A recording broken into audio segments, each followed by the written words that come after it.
वर्तमानपत्र उघडले. आज अर्थसंकल्प सादर झाला होता. पेट्रोलचे भाव वाढलेले. बापरे, म्हणजे आता पर्यायाने सगळ्याचेच भाव वाढणार. दिवसभर सगळीकडे तीच चर्चा. रोज नोकरीसाठी जावेच लागते.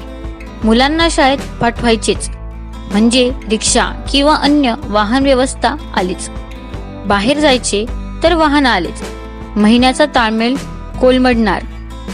या विचारात मग्न असतानाच अचानक सायकलची आठवण झाली. तोच सायकल चक्क बोलू लागली. काय पटले ना, जुने ते सोने. नवीन नवीन शोध लागले आणि स्वतःला धन्य समजायला लागलात ना. अहो, माझाही शोध कधीतरी नवीन होताच की. माझा जन्म 100 वर्षापूर्वी झाला. जेव्हा माझा जन्म झाला तेव्हा माझे रूप आजच्या सारखे देखणे नव्हते. मी अगदी साधी होते. 2 लाकडी चाके आणि त्यावर एक फळी असे माझे रूप होते. पायडल नव्हतंच. मग मी चालत कशी होते, आली ना शंका. अहो, त्या फळीवर माणूस बसायचा. मी पायाने रेटत रेटत मला पुढे न्यायचा. मी पुढे जायची कारण चाकाला वेग यायचा. वेग मग फळीवर बसणारा माणूस पायवर उचलून घ्यायचा. वेग कमी झाला की पुन्हा जमिनीला पाय लावून वेग द्यायचा. अशा वारंवार घडणाऱ्या क्रियेमुळे माणसाचे पाय दुखून जायचे. गरज शोधाची जननी म्हणतात ना, त्याची प्रचिती आली.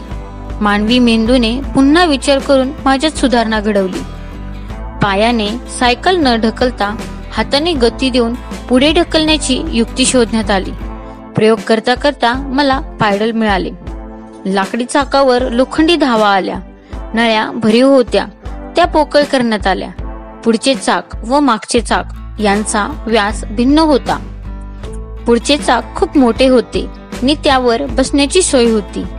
लोखंडी धावा जाऊन त्या जागी रबरी धावा बसवण्यात आल्या. पुढे पुढे अधिक सुधारणा झाल्या. रबरी भरीव धावांची जागा रबरी पोकळ धावांनी घेतली. त्यामुळे मी अगदी हलकी फुलकी झाले. मला अधिक वेग आला. माझे लाकडी शरीर पोलादी झाले. पायडल व साखळी यांच्यामुळे गती वाढली. वाटेल तिकडे वळता येण्यासाठी हँडल बसविण्यात आले. सुखासन आले.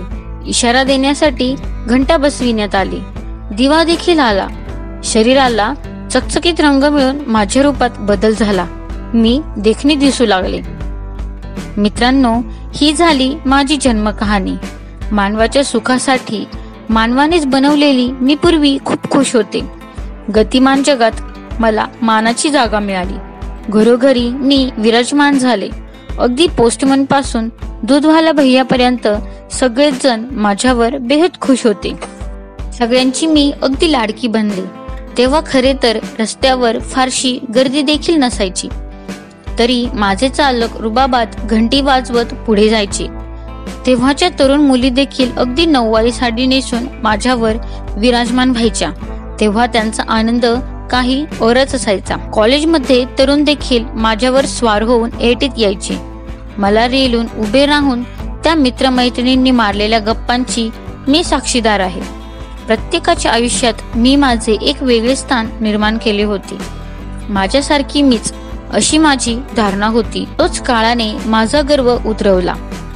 काळाबरोबर गरजा बदलत होत्या. नव्याचे स्वागत होत होते. बजाज मधून नव्या कोऱ्या दुचाकी मोठ्या दिमाखात बाजारात आल्या.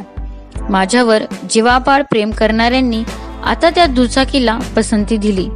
माझी जागा त्या पेट्रोलवर चालणाऱ्या गाड्यांनी घेतली. हळूहळू माझी पिचीहाट झाली. माझा वापर कमी कमी होऊ लागला. ज्यांना परवडत नाही अशांनी मला नाईलाजाने ठेवून घेतले. तेव्हा मला खूप वाईट वाटायचे. किती कृतज्ञ आहेत ही माणसे. गरज सरो नि वैद्य मरो अशी माझ्या बाबतीत गत झाली. नव्याचे स्वागत झाले.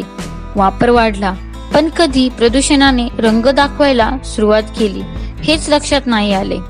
वेगाच्या हव्यासापायी अपघातांचे प्रमाण वाढले. रस्त्यातील सुरक्षित प्रवास धोक्याचा बनला. महागाईचा भुसमारही थैमान घालू लागला.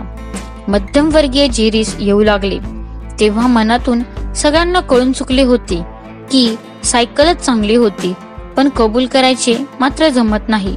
असो शेवटी मानवी स्वभाव. मित्रांनो, आज तुम्ही जरी मला धिक्कारलेले असेल तरी भविष्य काळात मला स्वीकारण्या वाचून गत्यंतर नसेल. प्रदूषणमुक्त सुखी जीवन जगायची इच्छा असेल तर माझा पुन्हा स्वीकार करा. मी मोठ्या मनाने तुम्हाला क्षमा करून पुन्हा तुमच्या सेवेसाठी रुजू होईन. चला, मी निघते. शांतपणे विचार करा. धन्यवाद.